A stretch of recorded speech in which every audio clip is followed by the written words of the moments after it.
You are Locked On Giants Postcast, part of Locked On Sports San Francisco on the Locked On Podcast Network. Your team every day. Yo, what's up, everyone, and welcome back to the Locked On Giants Postcast. I'm your host, Eric Triple E Engel. You may know me as the former producer for the Murph and Mac Morning Show on KMBR. And man, oh man, the Giants are playing their best road baseball of the season as they bust out the brooms at Kauffman Stadium today with a 2-0 shutout win over the Royals and a series sweep on the road. Blake Snell was flat out awesome on the mound today as he struck out 9 batters over 6 scoreless innings of work, and the bullpen absolutely nails again. Rogers found himself in trouble in the 8th, but got out of a bases loaded jam unscathed with the win. The Giants are now 7-1 over their last 8 road games. What? And have won 3 consecutive series on the road, all over playoff-bound teams? Who the hell does this team think they are after being mathematically eliminated from the playoffs? Just flipping the switch like this, man. It's like they want to just rub the salt in the wound on all of us Giants fans. But either way, we'll break it all down. But first, I want to thank all of you for watching us on the Locked On Sports San Francisco YouTube channel. Please, please, please hit that subscribe button if you aren't already subscribed. Thanks also for listening on the Locked On Giants podcast feed. And however you're getting the show, we appreciate you making us your first listen following these Giants games. And for your second listen, make sure you check out the Locked On Giants Daily Show for more in-depth coverage. Ben Kaspick does a great job. This episode is brought to you by Booking.com. Booking.yeah. The right stay can make you a fan of any city, even your rivals. Book today on Booking.com, the official accommodation partner of Major League Baseball. Get the Booking.com app today. The Giants, man, I mean, Blake Snell was awesome. We'll get deep into his game and what was working so well on the mound for him a little bit later. We'll do a deep dive into the Blake Snell, success story that has been second half Snell. And really, just in short, just a preview of what we're going to talk about. A lot of curveballs from Blake Snell today were really, really, really good. And if that's all the in-depth analysis you want, there you go. You got it. We'll break that down a little bit more later on. But man, it's top of the second inning. The Giants get on the board against Seth Lugo, and Lugo has been really tough all season long. This guy is an American League Cy Young candidate. Like, this guy has been nails all season long. Lugo has been a guy that I have low-key kept tabs on because a couple of years ago, I was like, oh, this guy's going to be great when he was in the Mets system and he was a reliever and he was bouncing back and forth all over the place in that rotation. But every time that he went out there, he was effective. I actually had him on my fantasy baseball roster a couple seasons in a row, hoping that he would get the chance to move to a starter full time and be effective. I gave up on him. I didn't think it was going to happen. And then this year he pops off. So there, don't take fantasy baseball advice from me. And also Seth Lugo, man, this guy has had the potential for a while. This year, the Royals took a chance on him. They signed him in free agency and turned him into a starter. This guy became their ace, like, immediately. I mean, he's been dominant all season long. As of late, he's been hitting some more hiccups in the second half of the season than he did in the first half. His last outing was against the Detroit Tigers, game that the Royals lost 7-6. I believe that was actually the very start of this losing streak for the Royals.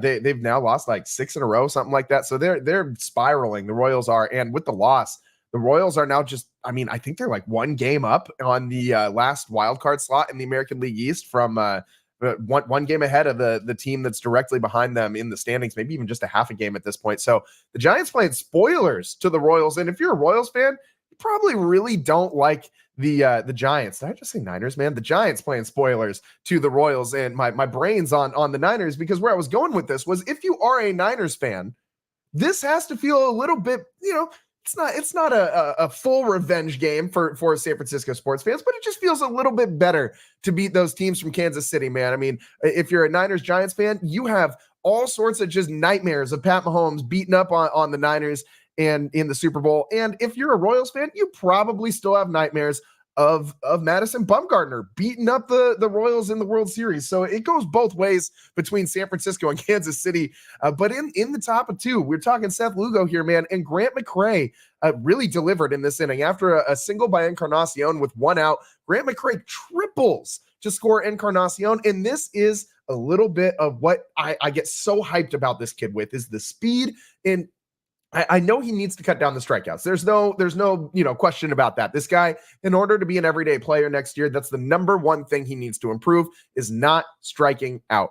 But when he does make contact, man, this guy, for as wiry as he has got some power. And once he puts that ball in the gap, he has Lightning McQueen type speed. This guy just getting around the bases like nobody's business and picking them up and putting them down with the best of them. I would be interested to see who would win in a race around the bases, Grant McCray or Jung-Hoo Lee. Jung-Hoo Lee, the way that he runs almost looks like he's levitating, man. Like he is so smooth, but Grant McCray is so fast, like lightning quick.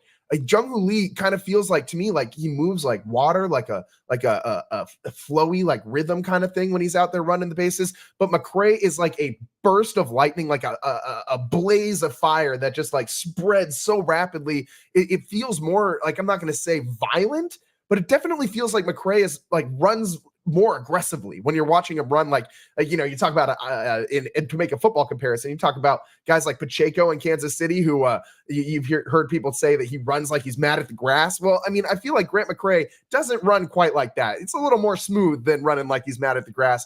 But compared to Jung-Hoo Lee, who looks like he's, the grass is his friend and he's trying not to hurt it, McCray does look a little more violent running out there on the base paths. Either way, dude, I would like to see, that'd be kind of fun to see a timed race between these two guys from home to home, just like, imagine you had an inside the park home run, who scores faster. So I just random, but I would kind of like to see that just to know who's faster. But anyways, after this McCray triple scores Encarnacion, throw came home on the play, wasn't particularly close. Encarnacion was safe by a lot at home.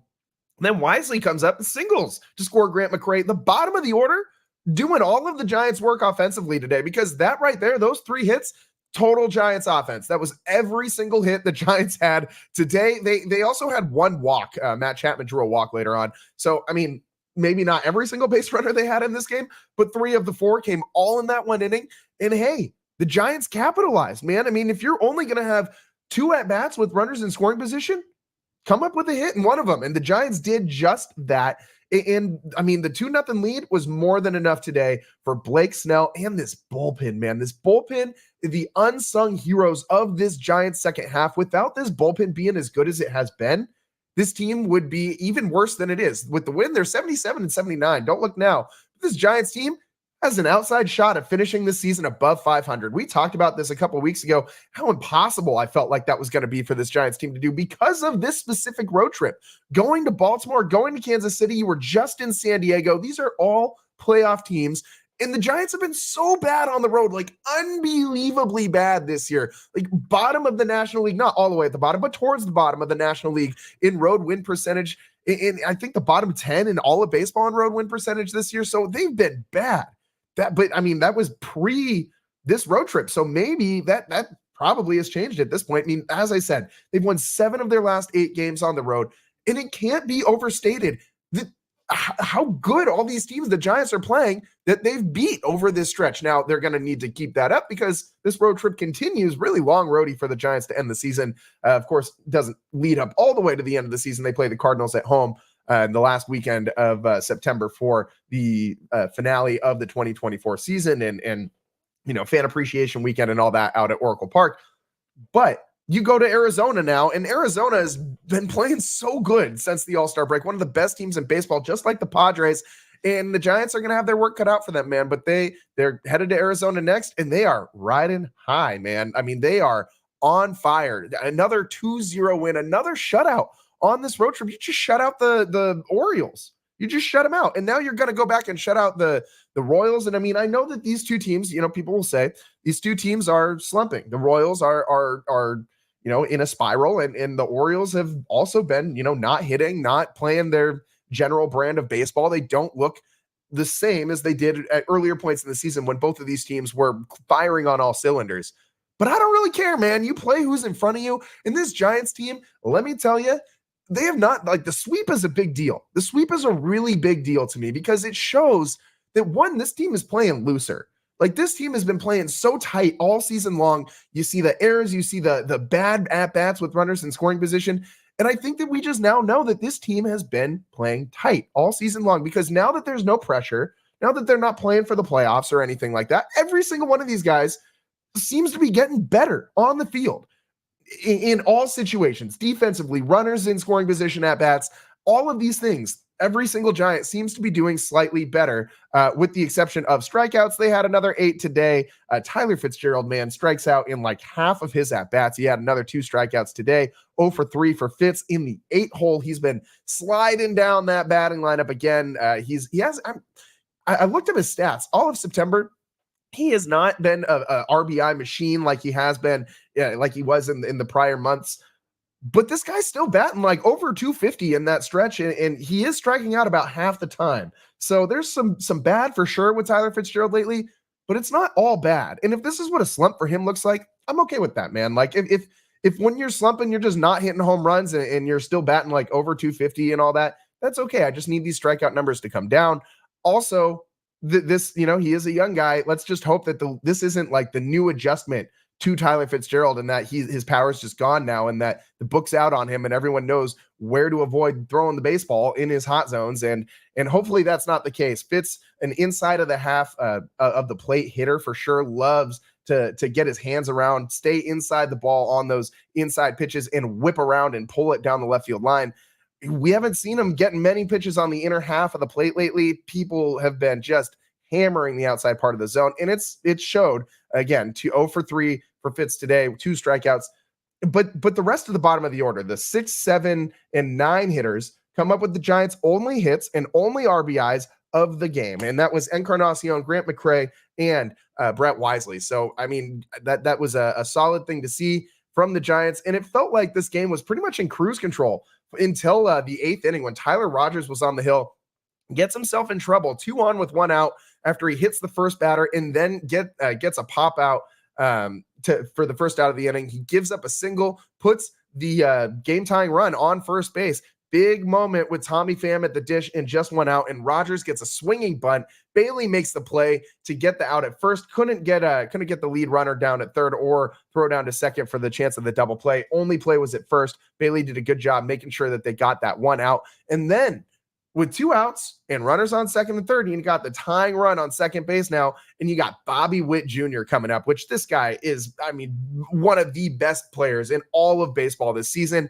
No chance you should give this guy a chance to hit in that position. So they intentionally walk him to load the bases and get to Salvi Perez.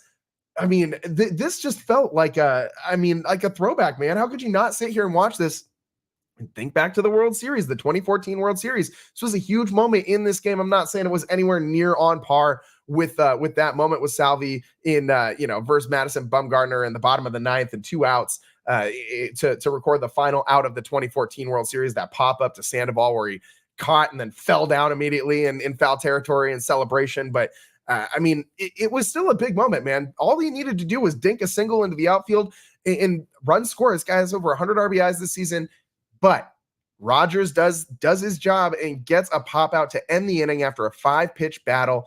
And it was a good choice by the Giants to get to Perez because Bobby Witt Jr. has been so good all year long. There's no chance that you're telling me that you want Bobby Witt Jr. to hit in that situation instead of Salvi Perez, who, by the way, finished this series 0 for 12. So the Giants did a great job holding down the Royals' number 3 hitter. And he's still the only player on either team from that 2014 World Series battle between the Giants and the Royals.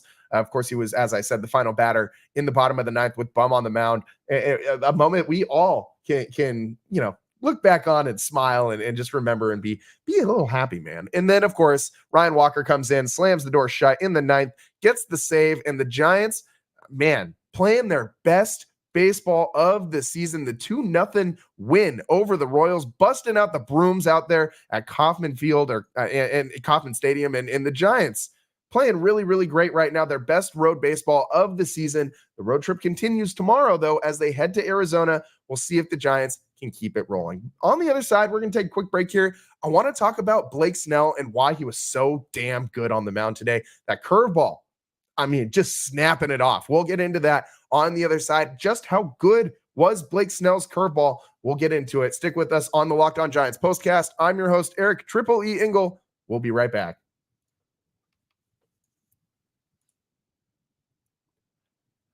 This episode of the Locked On Giants Postcast is brought to you by Booking.com. Booking.yeah. The right stay can make you a fan of any city, even your baseball rivals. Book today on Booking.com, the official accommodation partner of Major League Baseball, and get the Booking.com app today. Explore those U.S. cities you always secretly wanted to learn more about. With hotels, bed and breakfast, vacation rentals, resorts, and so much more on Booking.com, you might just find your perfect stay even in your rival city during postseason. I mean, the Dodgers are going to be playing there and the Giants won't. So if you want to go take a trip down to LA, maybe see some postseason baseball, hey, we all know how the Dodgers do in the playoffs. That might be a fun trip for some Giants fans. Go see the Dodgers lose in the postseason as they always do. And LA is super fun this time of year. Plenty of things to do, concerts, all sorts of stuff. I mean, it could be a fun trip, man. It could be a fun trip. Maybe it's the time to test your baseball composition or competition's stadium cuisine as well. Luckily on Booking.com, you can find the stadium stay that's just right for you. I have a feeling that crab sandwich is still going to be better, though. With Booking.com's wide variety of choice across the U.S., you can go incognito to all your baseball rival cities. No matter what team you are rooting for this postseason, baseball or Booking.com can make you a fan of any U.S. city, even your baseball rivals team. From hotels that overlook stadiums to family-friendly resorts to cute bed and breakfast stays, Booking.com has so many choices across the U.S. The right stay can make you a fan of any U.S. city, even your baseball rivals. Booking.com. Booking.yeah. And today's show is also sponsored by FanDuel. Hey, NFL fans, you can start the season with a big return on FanDuel, America's #1 sportsbook. So when you get a hunch in the middle of the game, you can check out the latest stats, view live play-by-play, and so much more on the same page where you place your bets. How convenient is that, man? You'll get started with $200 in bonus bets guaranteed when you place your first $5 bet. That's FanDuel.com, America's #1 sportsbook. Welcome back to the Locked On Giants Postcast. I'm your host, Eric Triple E Engel, and today the Giants win 2-0 in a shutout win over the Royals. Giants 7-1 in their last 8 road games. What? Who is this team, man? I mean, when Blake Snell's on the mound, at this point in the second half of the season, I'm expecting dominance. I'm expecting greatness. Cue the Quavo. Like, I'm expecting greatness from Blake Snell every time he is on that mound lately. And he did not disappoint again today. And I mean, when he's up there, you got to feel like you even put 2-3 runs on the board, you're probably going to win that game when Snellzilla is doing his thing out there on the bump.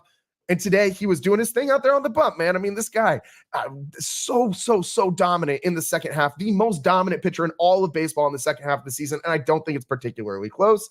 6 innings pitched, only 2 hits, 1 walk, and 9 strikeouts. That ERA, that season ERA, nearing sub-3 territory, which is just bonkers when you think about where this guy was at the beginning of this season. He clearly was not healthy. Like, yeah, the ramp up from not having a spring training was a thing. That's definitely something that we need to put merit into. He needs to be in spring training wherever the hell he's going to be next year, hopefully still in a Giants uniform.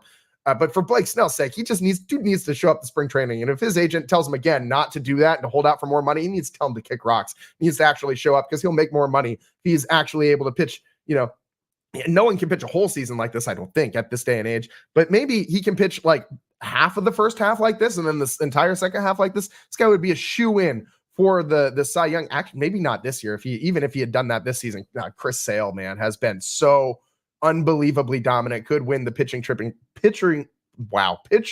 triple crown. Man, that was a tongue twister for me this season. But Snell, just as dominant as Sale has been in the second half, and Snell, man, 9 strikeouts, only 1 walk. And let's talk about the curveball, because 7 of those strikeouts came on that curveball today, man. He was dialing it up. And I mean, it's usually his strikeout pitch. Like that's the number one pitch he uses to strike out guys with. It's not the pitch that he gets the highest whiff percentage on, though. That would be his changeup. But the batting average against on that changeup is better, on that curveball is better than any other pitch he throws. It's the batting average against is 119. The slugging is 195. I mean, this guy with the curveball is absolutely incredible, absolutely nuts. His expected slugging against it is only 177. So I mean, this guy has been so good with this pitch all season long. Today might have been the best that we've seen it, though, because he was just snapping that ball off, man. I mean, his curveball usually has a lot of horizontal movement to it, more than usual, and not a ton of vertical drop. I mean, it's I'm not going to say not a ton. I shouldn't say that, but it less than the league average in vertical drop on that curveball. It's got 50.7 inches of vertical drop on it.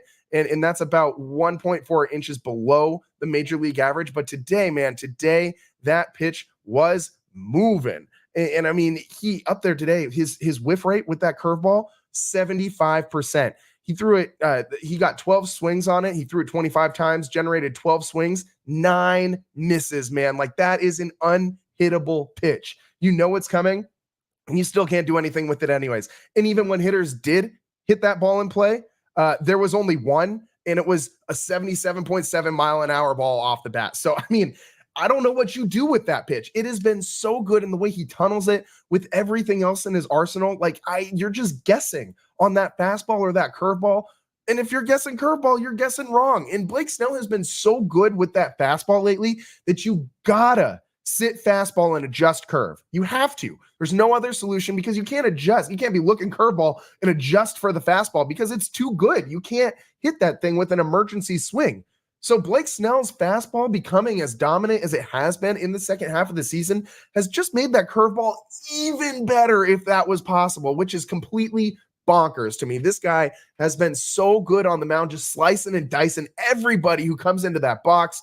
And Blake Snell, man, on the day, he actually had like a below average swing and miss rate compared to what he normally does. It was 29%, which is a little bit lower than his season average. But I mean, dude, this was unreal pitching from Blake Snell out there today. And the bullpen, we got to give some props to the bullpen as well.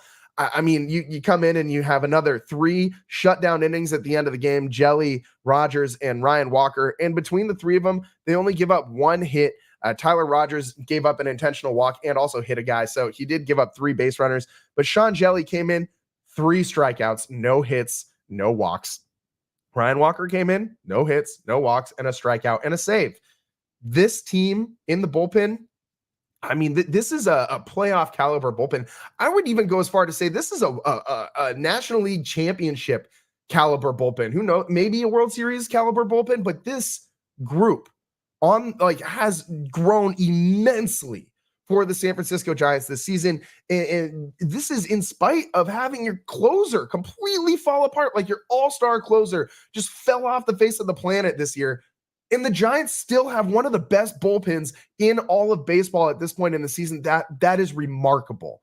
Absolutely remarkable. And it's gotten lost in the mix because you don't really, if you aren't winning games at the ends of games frequently during the season, you're not going to give your bullpen those high leverage opportunities of their time to shine.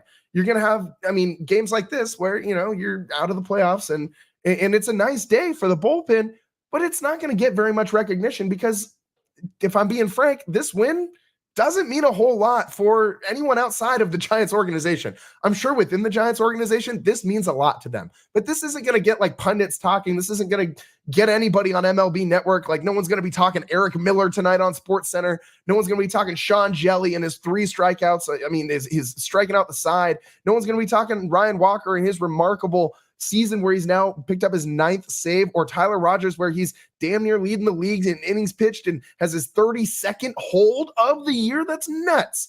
No one's going to talk about any of this because the Giants are not a playoff caliber team. But if this team was a playoff caliber team, we would be talking about this bullpen nonstop as one of the most valuable pins in all of baseball and one of the most valuable pieces of this Giants team.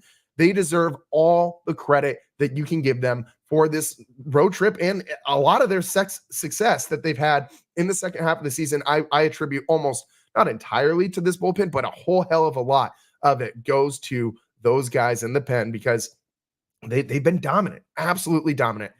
One of my favorite sayings in baseball, you don't got to get ready if you stay ready. And this entire Giants arsenal down in the bullpen been staying ready all year long, especially in this second half. They have been so So solid, man. So solid. In the month of September, they ranked just outside of the top 10 in ERA, but I think that that's a little misguiding. I mean, they have been so good. 75 strikeouts, only 28 walks.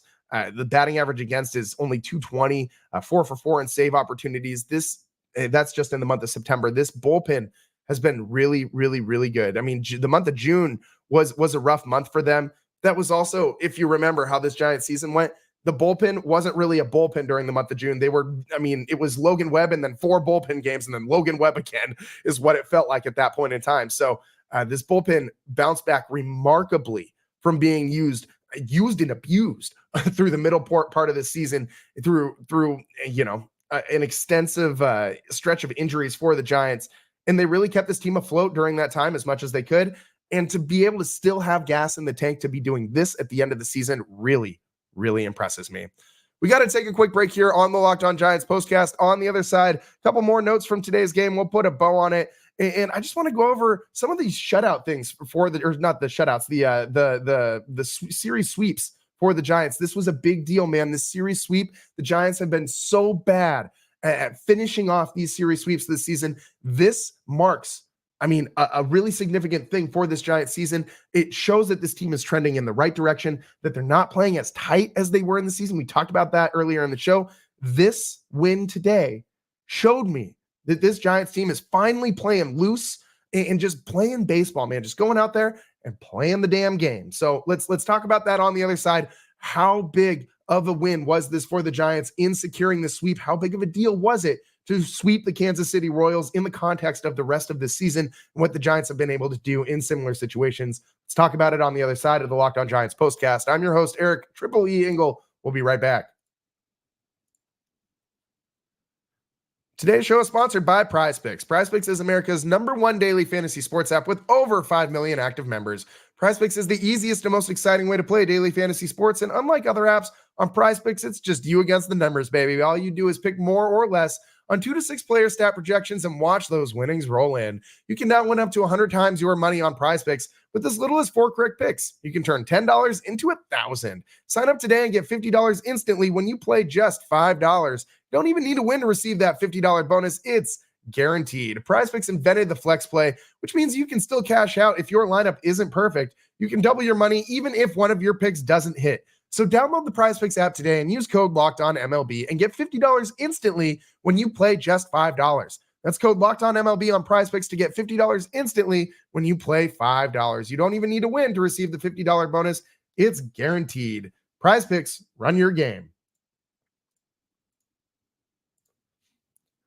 Welcome back to the Locked On Giants postcast. I'm your host, Eric Triple E Engel. Today, the Giants complete the sweep, man, against the Royals on the road in Kansas City, and this was a big win for the Giants. And yeah, I know the Royals have been in the midst of this losing streak. I don't want to hear it, man. You play who's in front of you. This is a playoff team. The Giants beat them. I'm taking good stock from this for the Giants. And one of the main things for me that was a very, very positive sign today was that the Giants all season long, have been so bad at finishing off sweeps when they go up 2-0 in a 3-game series. They've only done it twice this year against the Rockies, both times. And remember, the Giants won more than 10 games against the Rockies this season. So about, more than an eighth of their wins as a team this year came against one single team, the Colorado Rockies. They swept them in a 3-game series and in a 4-game series. But other than that, let's talk about the series this year that the Giants went up 2-0 and didn't finish the sweep. First one, April 22nd through the 24th against the Mets. Didn't get that done. Then against the Rockies, May 7th through May 9th. Couldn't get that one done either, although they paid the Rockies back later on in the season. Then the Mets again, May 24th through May 26th. You went up 2-0. Couldn't do it. Then the Rangers. You remember that Rangers series? The Derek Hill series? Went up 2-0, June 7th through June 9th. Couldn't finish that last one either. So that's 4 now if you're counting. Then they go to Chicago. They play the Cubs in a 4-game series. So this one is the one that's a little finicky because it wasn't a series sweep, but the Giants won the first 3 games. So it doesn't count as a series sweep. But if that one had been a 3-game series, maybe the Giants did complete the sweep. Maybe they would have lost that last game regardless. So they can't, but either way, they don't complete the sweep against the Cubs. Then the Tigers, August 9th through August 11th. You remember that? The Giants had like a 5-run lead going into the 8th inning of that final game of that series. And I think it was Jordan Hicks on the mound. And that was, I think the last day we really saw Hicks in a leverage situation. He just got shelled, and the Giants somehow lost that game. I remember being at Outside Lands and looking at my phone and just losing my mind because I checked the score. I was like, oh, 5-0, 8th inning. We got this. And then I looked like 20 minutes later, like, they got out of this, right? And nope. They lost that game. Then the White Sox, the worst team in baseball, August 19th through August 21st, with Triple E's birthday being August 18th, you would think that the Giants would be, motivated to go out there and complete the sweep against the White Sox. Why wouldn't they be thinking about Triple E's birthday on that moment? Regardless, they still lose to the final game of that series against the worst team in all of baseball. Couldn't even do it against them, August 19th through 21st. Then Baltimore, just recently, the last series that they played before this one, September 17th through September 19th, they go out there, win the first two, and lose the last one. And that last series, or that last game they lost in Baltimore, reverted back to the bad Giants, where they couldn't hit with runners in scoring position. All they did was strike out all the time. And that was it. Now that defined the Giants series, or the Giants season pretty much all year long, is striking out with runners in scoring position. So that's 8 different series. If you were counting through all of that, 8 different series the Giants had a chance to successfully sweep and only did it twice. Out of 10 times that they had the opportunity to this season, coming into today, they only completed the sweep twice against, and some of these teams are really bad. Like the Rangers, not a very good team. The Rockies, a bad team. The White Sox, the worst team that you could think of. The Tigers, they're in the mix, in the playoff mix in the American League now, so I don't know that we can call them a bad team. The Cubs, not a very good team either. So like all these teams, the Giants had opportunities to do this on. The Mets, I think the Mets and the Giants are pretty close as far as talent-wise goes. So you could have completed at least one of those sweeps in one of those two situations. But anyways, the Giants have had plenty of opportunities to sweep teams that they are better than, clearly better than. I think we can all, the Giants haven't been that great this season, but I think we can all agree they're better than the White Sox, right? Like that, we can all agree on that. Couldn't complete the sweep there, but you do against the Royals in Kansas City on the road, in the midst of the best road stretch of the season for this Giants team. This is a big win, man. And I know this team's out of the playoffs, and I'm excited, though. I'm excited about this win. I'm excited for what the Giants can build on going forward. I know it was Blake Snell on the mound today, but I really like what I've seen from this pitching staff with Webb and Snell and Mason Black and Landon Roop and Hayden Birdsong. Every one of those guys has pitched pretty damn good in this month of August, or month of September, excuse me. And that's a great sign going into next season. All of these young pitchers, and you're obviously going to have Kyle Harrison in the mix next season. Who knows about Keaton Wynn? Who knows what they're going to do with Jordan Hicks? But you have options. And it's a lot better than this season when you were coming into it and just really hoping that some of these younger pitchers would work out. And you didn't really have any major league track records for most of these guys. It was just stuff they did in the minors. But now you got a bunch of young guys with some major league experience and some success in the major leagues, and they can build on that next year. And if this team ends this season on a hot stretch, no reason that you can't start next year in the same mindset and use that to go into next season thinking we can play with anybody. Now that we figured out who is a guy we can rely on and who is not in this lineup, we can go out and we can match up against anybody in all of baseball. We just went on a road trip at the road stretch, multiple road trips now, because the Padres series wasn't in this road trip. If the Giants can string together multiple stretches of great play on the road before the end of the season, that is a huge thing to build on for next year and will lift the confidence through that glass ceiling. And I think could be a great start to next season for the Giants. You have a lot of this roster already kind of locked into what you're going to expect next year. Like, who your center fielder is going to be. Who your left fielder is going to be. When's the last time we knew who your opening day left fielder was going to be before next season? I'll tell you when Barry Bonds was patrolling left. Now we know it's Elliot Ramos.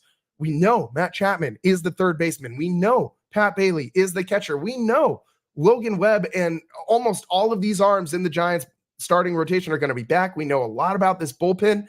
Blake Snell, big question mark. Is he gonna re-sign with the Giants? Who knows? We'll see. We'll see. Dominant win for the Giants today, 2-0 over the Royals. They sweep them out in Kansas City. and they go on to play the Arizona Diamondbacks next over in Chase Field as this road trip continues. We'll be coming to you live after all of those games as well. But before then, in just a couple hours, we'll be coming to you live with the Locked On 49ers postcast. So make sure you're tuning in for that one. If you're following us on the Locked On Sports San Francisco YouTube channel, you will be getting all of our shows, all of the postcasts, Giants, Niners, and Warriors once basketball season starts. Just follow us on the YouTube channel and make sure you're tuning in to get the podcast version as well on the Locked On Giants and Locked On 49ers podcast pages. That's about all the time we have for you guys today. Thanks so much for tuning in. We'll see you next time. I'm your host, Eric Triple E Engel. Peace.